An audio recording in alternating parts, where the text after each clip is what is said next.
I'm Chatty and welcome to my channel, Chatty the Mad Chatter. Are you ready? Are you ready to hear me madly chatter away about The Way of Kings by Brandon Sanderson? I have 5 pages of notes that may or may not help me be succinct. We have one shot. Let's do this. Okay, The Way of Kings. Here's all my thoughts, well, some of them, and opinions on The Way of Kings. I have recently just finished my reread of this book. This is the first book in the Stormlight Archive series, which is an ongoing series. There are 10 books planned, there are 4 out. This is the first one. It is an adult epic fantasy by Brandon Sanderson. This is my first reread of it. I first read it back in 2020 in the summer. I was lent it by my brother Matty, and I had just finished reading Mistborn and was in that sort of little, I've just finished The Bands of Morning and there's nothing more to read and I really love this world, and I'll pick up Way of Kings next because, you know, I'm sure it can't be as good as Mistborn. Nothing can kind of compete with that magic system and these characters. And then I read The Way of Kings and wow. I then immediately went onto Google and was like, Words of Radiance, order, Oathbringer, order, read. And I treated myself to the US hard copies of these books because I love them so much and I love their beautiful end pages. So we have fun, it's not working. We have fun Knight's Radiance symbols here, and I've just realised that behind the Knight's Radiance we have this creature that is on the front cover of the US Dawn Shard. I have yet to read Dawn Shard. I'm excited. I'm hoping we learn more about this creature. We will see. We have an old map as well of the country Russia, which is where these books take place. So that is a historical map, which excites me. We also have a map of Shadesmar and some more fun Knight's Radiance things. And of course the embossed shard blade of the Windrunners on the front there. So it was such a delight to actually pick up this book. I love how it feels. I love just the sounds of the pages and the feel of the pages, and it's just such a delightful experience reading it. It makes me very happy. This is one of my favourite series. I don't think I said that yet. I intended to. This is probably my favourite series ever. I just absolutely love it because of the characters, the world building and the plot. I just think are incredible. So I was really hyped for this reread. I'm rereading the first 3 ready to read book 4, The Rhythm of War, for the first time.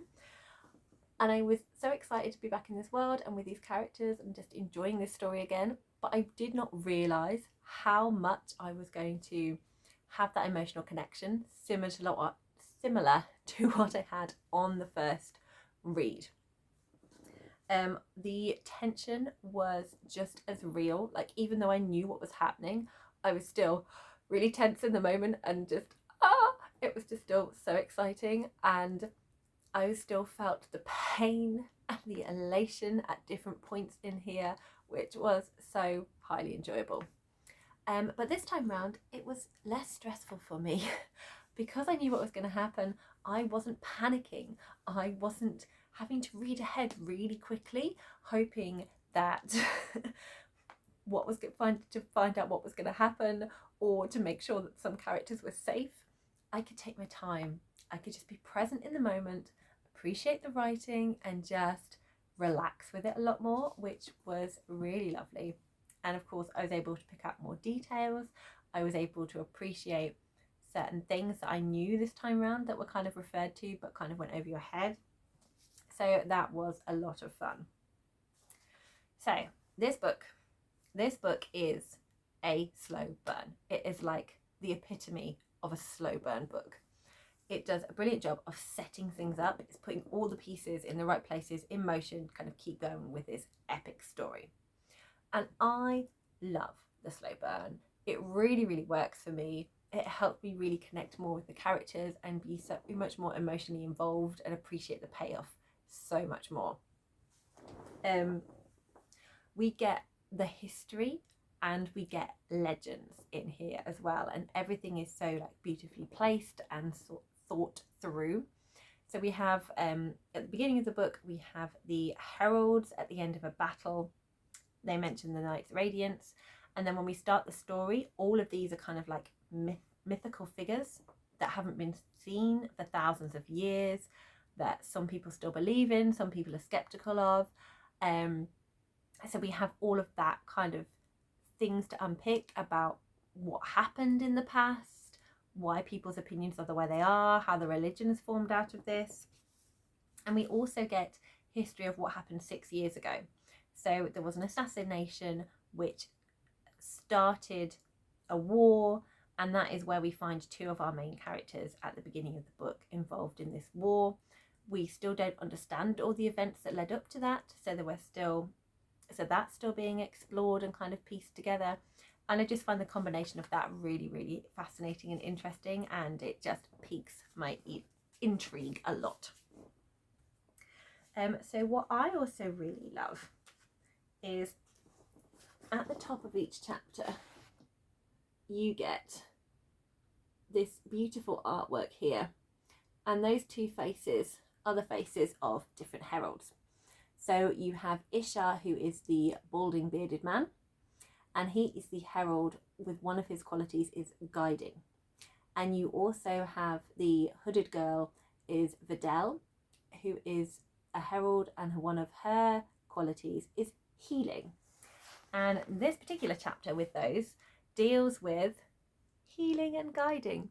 So there are certain things that happen in here which do with looking at medicines and making people better, and also starting to try and change people's philosophy and encourage them to kind of look at things a different way and try and put the wheels in motion to kind of make changes. So I really, really appreciated that. So this book has 3 main protagonists that we follow throughout. We have Kaladin, who is a soldier who then becomes a slave. So we meet him at the beginning of the book, we don't know, as a soldier, and then suddenly he's a slave, and we don't know how that happened. So again, more intrigue, more questions, and we are wanting to know what kind of put him in that place, because the Kaladin we met is slightly different at the beginning, is slightly different to the Kaladin at the start of the story, who is then a slave. So something has happened, something major has happened, and this book is really interesting in his journey. This book tends to be kind of known as the Kaladin book because, as well as the action from the 3 protagonists, we also get Kaladin's backstory. And this is incredibly relevant to the events in this book and kind of building up how we see his character and why he is who he is. It's not just kind of like a filler to kind of explain things. It just feels really relevant, and it feels really organic the way it's done. We then have Shanon. She is a young woman who is trying to be a scholar to Yasna, who is a member of the royal family and is a scholar, like one of the most clever people that is known. So she wants to become her ward, her apprentice, and enter scholarly life. She is an artist, and she has one of those memories where she can recall things and then draw it, which is really interesting. But she also has her own secrets. She is not just there to be a scholar, she is there to support her family and help her family in a particular way. Then we have Dalinar, who is one of the 10 Alethi High Princes.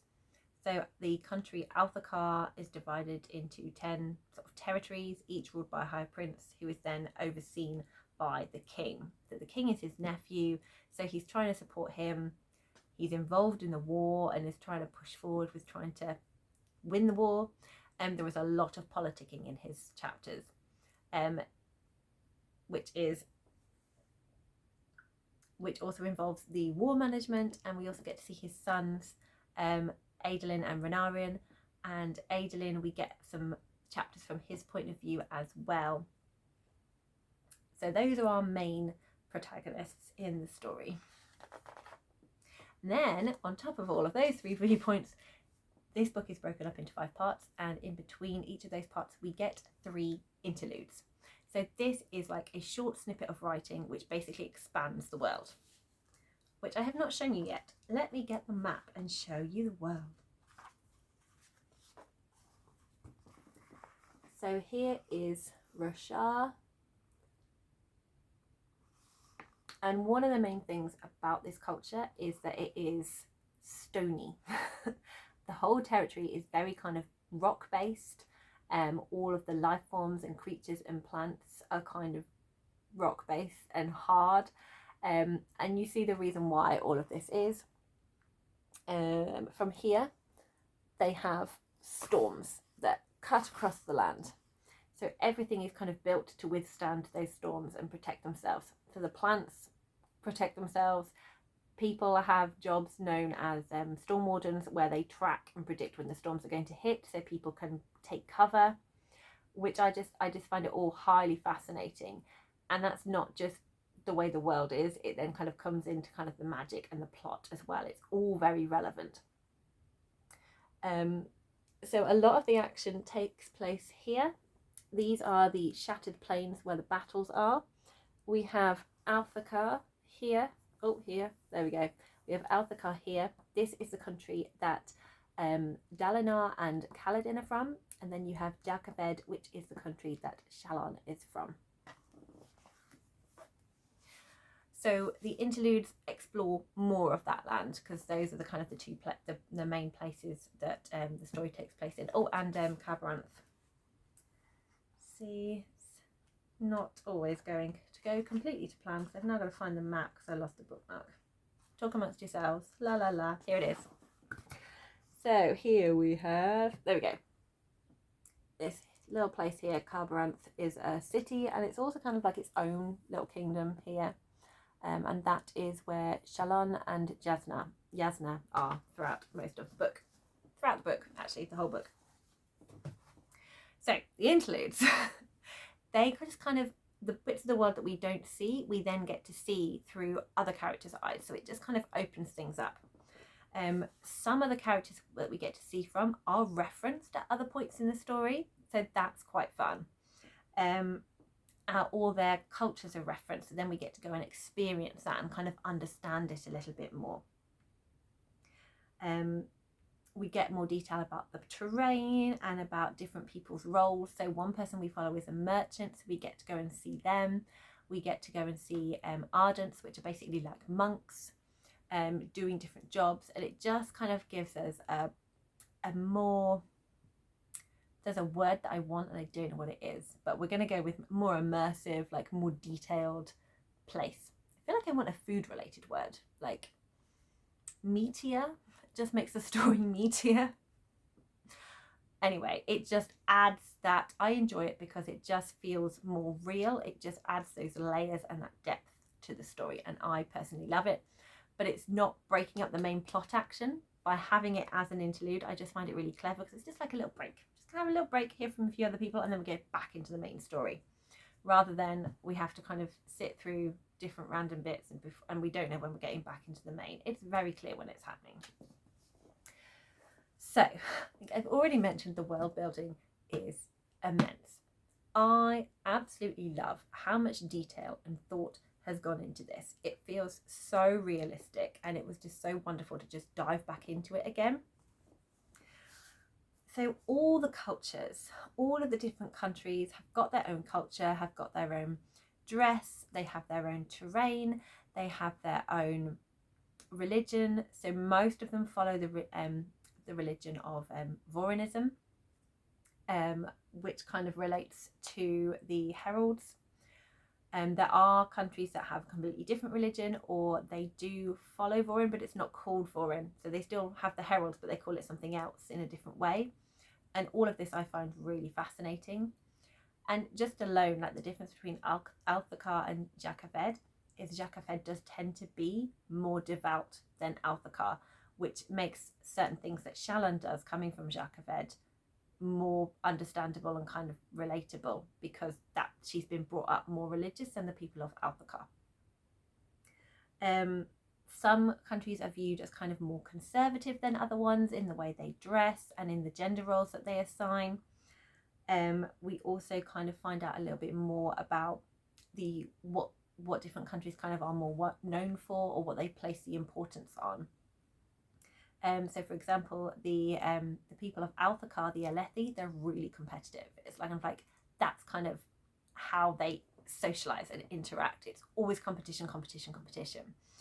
Whereas the people of Kharbranth, they have this big university and library and hospital, and they're very kind of renowned. If you want scholarship, if you want to know more, you go to Kharbranth and kind of find wisdom and things from that place. Thalena, I'm possibly pronouncing all of these wrong because I've no idea. We're going with Thalena anyway. They're kind of renowned for being merchants and sort of the trading, and they seem very much less conservative than the people of Alethi.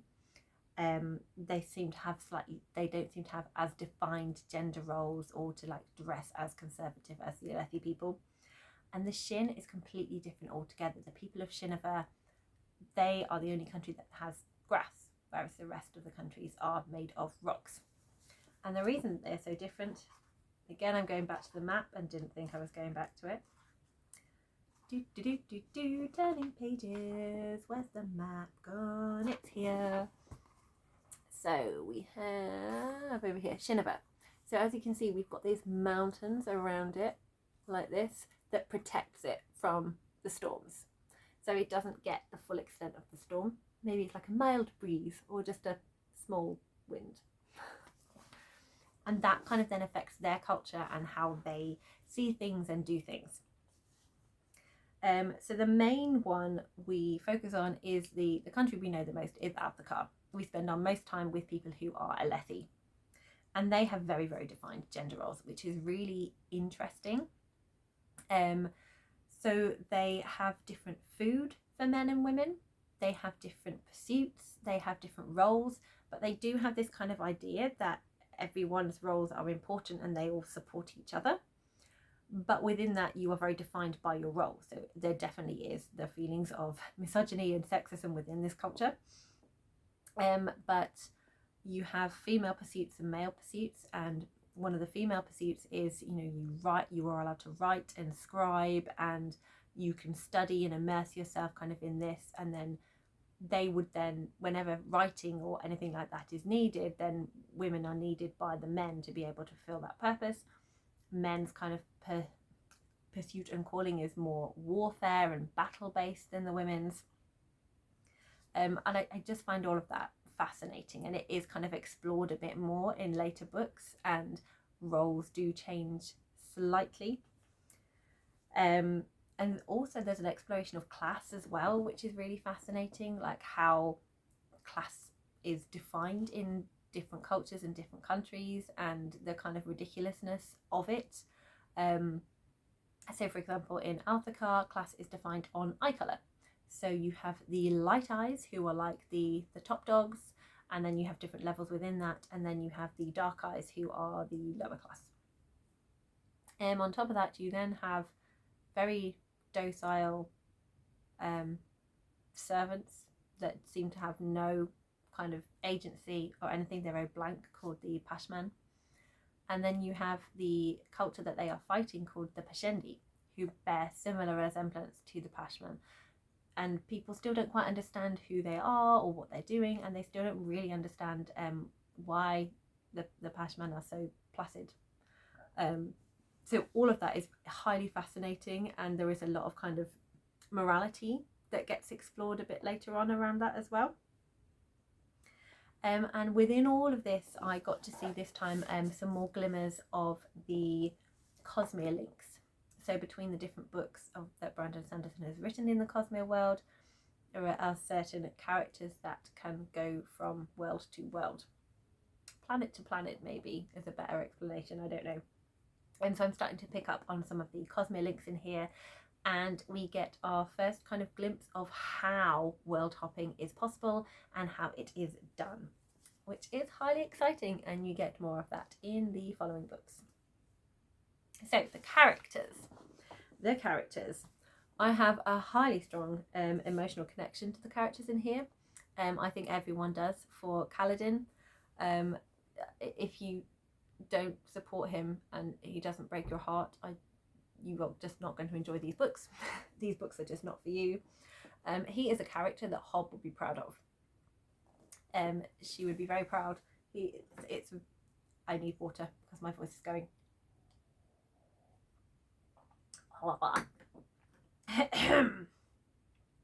Yes, so his character is a perfect example of why the slow burn of this story really works so well, because we get to see how much effort he puts into in trying to like form this band of like lowly slaves together.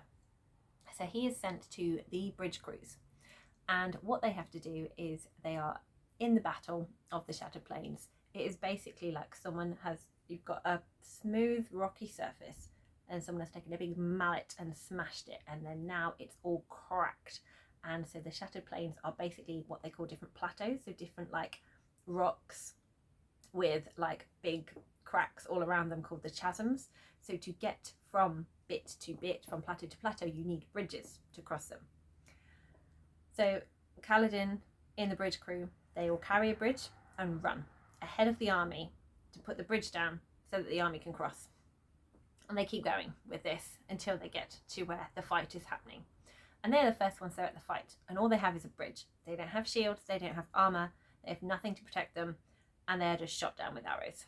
So they are literally running into their own death.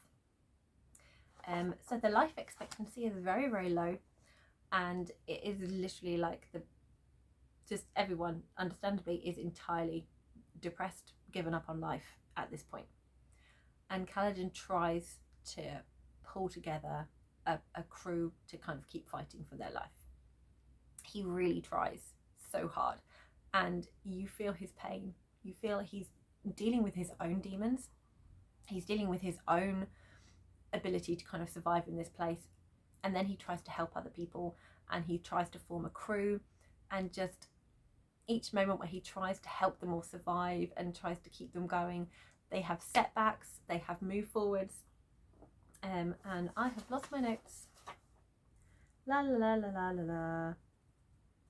Yeah, and all of these like knockbacks, it just feels so much more emotional and painful because you were with him every step of the way for him to get to that point.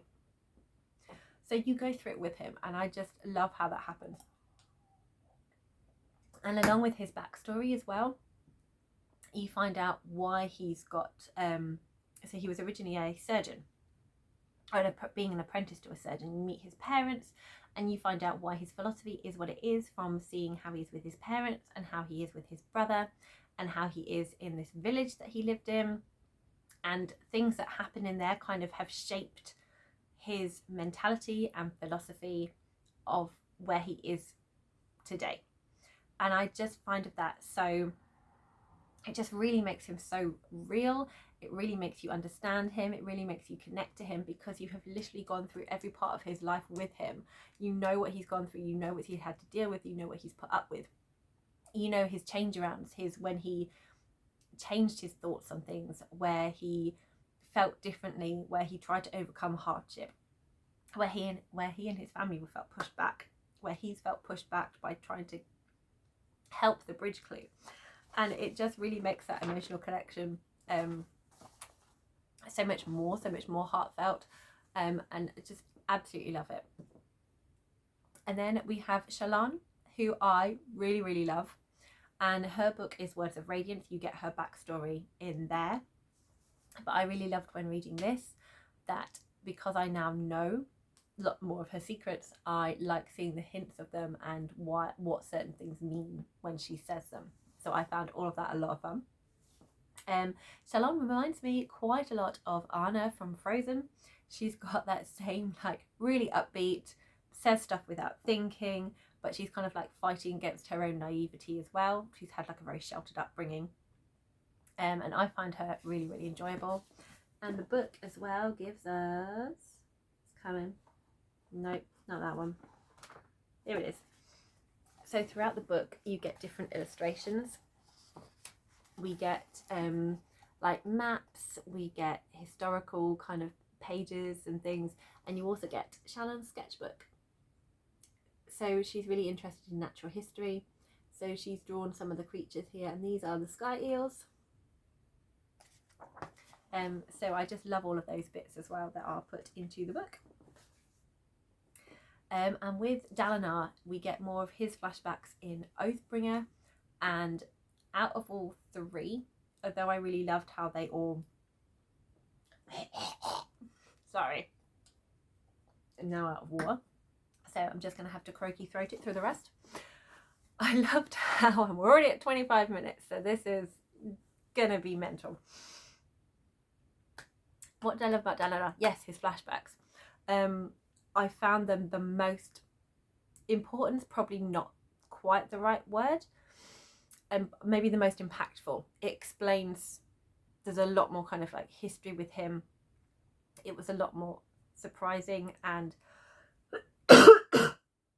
than the other ones, but I still really enjoyed them. But I particularly enjoyed finding out more about Dalinar's backstory, maybe because we'd gone longer without knowing and understanding it all fully. He's got the strongest link to the events that happened in history 6 years ago, because he was the one that was present in that moment, and it was to do with his family, and he's the most connected to that fallout. So he's trying to work out the best plan and the best thing to do and the right thing to do, whilst questioning himself. He's seeing visions, he's questioning whether or not these are real, or what they mean, or what he should do, or what the right thing is to do. So there's lots of questions, there's lots of politicking. It's really interesting, like from that point of view. I'd say the first part was probably the most dry, but then after that bit it kind of gets really, when he's got more of a clearer idea of what he's trying to do and how he's trying to change the war, and how other characters kind of come into that and start helping him with it. It gets really, really exciting. So, and also the two different viewpoints of having Dalinar from sort of like the high planning general view of the war, and then Kaladin from literally the lowest of low, being he's just cannon fodder, was really fascinating. Going into mild spoilers now. So if you've not read this, from here on in there are stuff that will probably ruin the books for you. So stop the video, go and read the books, and then if you can be bothered to watch the rest of the video, feel free, come back, it'd be lovely to see you. But if you've no intention of reading these books, feel free to carry on watching. If you've read the books, hi, did you enjoy it too? Going in for spoilers now. Very mild though, very mild. So, talking again about the flashbacks that we have from Kaladin, I really enjoyed being able to visit all of that again and see his character in depth. I had forgotten a lot about it. I knew the main things that happened. I knew how he became, I knew that constant battle he had within himself about whether he wanted to be a surgeon or soldier. And when I was first reading it, I was really, really worried that he was just going to leave and come and be a soldier, and he was going to have all of that guilt of like lying to his parents or something. Obviously what happened was worse than that, but not in terms of like his morality, for want of a better word. Like he'd very much kind of been looking at that kind of battle of soldier or surgeon, and kind of had made his peace sort of within that. And I also found it really fascinating that his depression that we see was always present. Like he was always affected by what they call the weeping, which is kind of the change in seasons, and just how his brother kind of helped to try and lift him from that, and he felt better from having that. And also kind of more importantly, we really understand his hatred of Light Eyes, from his family's experience through going through their constant fight against the new kind of like Lord of the Manor type character, and how he dislikes them and puts their family through a huge amount of grief and hardship. Have kind of set up his dislike of Light Eyes, but there's still that glimmer that other Light Eyes are honourable, and this again that kind of fantasy fairy tale of honourable knights is still very much part of what draws him to the kind of the concept of being a soldier and the war. And that moment when we see what really breaks it, and how it went from being a soldier to being a slave. That was still one of the most painful things to read, and just the utter heartbreak, and you just have so much hatred for this character that caused all of that. Like, I'm really excited to pick up Words of Radiance and see when we get to see Amaran again, and hate that guy. Yeah, the reveal was so worth the wait. That climactic moment of seeing what turned him into a slave, and absolutely he's like, no, light eyes, don't like any of them, hate them all, they're shit, just they shouldn't exist, like they're wrong, like all of that, and that constant like just distrust of everyone. It makes absolute sense when you see what he's been through. And obviously we get like his surgeon skills are totally believable because we've seen all of his training. And then you get Syl, the wonderful Syl, who is the embodiment of hope, and I just love her relationship with Kaladin and how they form this bond, and they start to kind of like work together, and she becomes more sentient, and she lifts him when he needs lifting, and it's just beautiful. It's just so lovely. I love their relationship, and I love her mischievousness and how she kind of becomes more human, and just like the little jokes when she doesn't quite understand certain things and then she starts to understand them. It's so much fun to be back with them. Yes, and then just seeing all the legends and the magic of the Stormlight coming, just being right at the beginning, just so right at the beginning, where Stormlight and the use of it was a legend, and then just seeing those little moments where Kaladin's just like, oh, I thought these spears were infused and now they're not. I loved all of that. So the currency in Roshar is they have spheres, which are made of like different gemstones, and like certain gemstones are like the most value down to little like chips.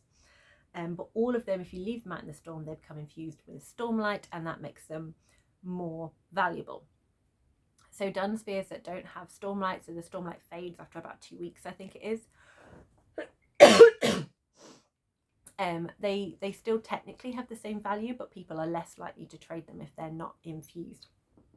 And I love all of that, because then when you understand why Kaladin in Spears are losing the Stormlight so quickly, and you realise that he's taking it somehow, and that's why on the bridge runs arrows are missing him, or he can heal quicker, you understand like why the infused spheres have so much more value, because of the way that Stormlight can be used. But before that, they are seen as a source of light, so everyone wants to have a source of light with them, because that's helpful, because then you can literally see. And also they are used to power the technology. So this is really fun as well. Another character I've not mentioned, Navari.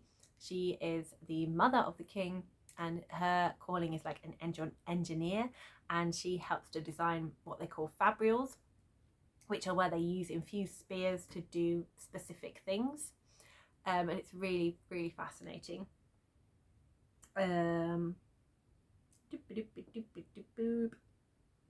Yeah, so I really enjoyed that journey of watching Kaladin suddenly become, from not having any powers to suddenly becoming to use. That moment when he is able to use Stormlight was so exciting. That moment he survived the storm, and then Teft starts to realise that actually maybe he is one of the Radiance. It was so good. It's so good. And I love how we are on this journey again with him, exploring the extent of his power and how he can use it. It was so much fun. And of course, I can't talk about the Way of Kings without mentioning one of the best fan families ever, which is Bridge 4. Bridge 4! I love seeing how Kaladin formed this bridge crew, and just having moments where they're like, I'm going to take a chance on you. I want to be part of what you're doing and believe that this way is better than the way we had before, where we just literally sat and just waited to die. And I just love all of the characters coming together, and how slowly they build up. They start to accept training.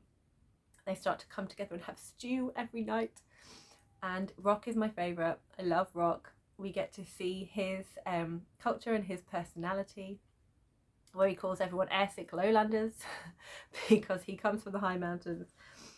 And Bridge 4. I can't say enough about Bridge 4.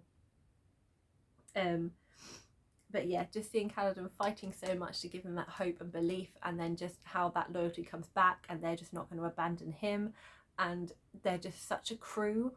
They're just so tight-knit, and it's just so delightful watching their journey go. And also the way the people in charge keep trying to bring them down for daring to be okay and to daring to find some hope in their misery, and they just keep fighting back. It's just so satisfying.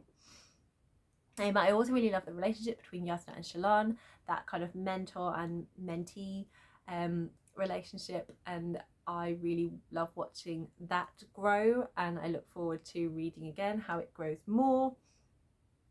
And the mega spoiler time now. Mega spoiler. The climax of the book. That moment where the ultimate betrayal happens, and Dalinar and Adolin are just left abandoned on the plateau, and then Bridge 4 see what's happened, and then eventually decide, okay, fine, we're gonna go and get them. We could run off, we could escape, we could try and fight, get our freedom, but actually we're gonna go and save them.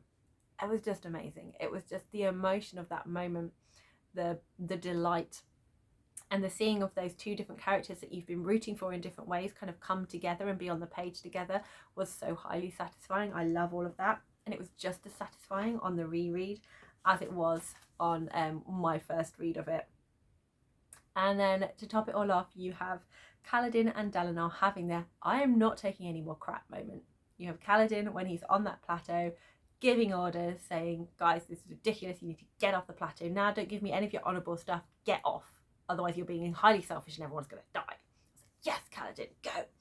And then you have Dalinar's like face off, and like, I know you know, that all of that moment, and then like having that epiphany of like, I know what my role is, I know why this wasn't working, I know what I need to do, and just going up to the king and being like, right, this is how it's going down. I was just like, yeah, it just felt so good. It was just really satisfying to have him constantly going from constantly questioning everything to knowing exactly what he wants to do and where he wants to go with it.